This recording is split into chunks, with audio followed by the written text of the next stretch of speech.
जिल्हा तसेच परत जिल्ह्यातील बालमातांची एकूण 86 प्रकरणाची नोंद झाल्याची माहिती मोहोळच्या एनजीओने बाल हक्क आयोगाकडे सादर केली होती.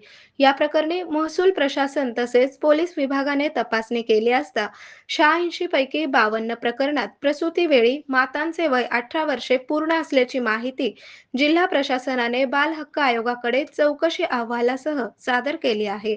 उर्वरित 34 प्रकरणांमध्ये आतापर्यंत 17 जणांवर गुन्हा दाखल करण्यात आला आहे. उर्वरित प्रकरणांचा शोध सुरू असल्याची माहिती जिल्हाधिकारी कार्तिकेयन यस यांनी दिली. या प्रत्येक प्रकरणाची चौकशी करून त्याचा अहवाल पुढील 45 दिवसात बाल हक्क आयोगाकडे सादर करणार आहोत, तशा सूचना आयोगाने केल्याची माहिती जिल्हाधिकाऱ्यांनी दिली.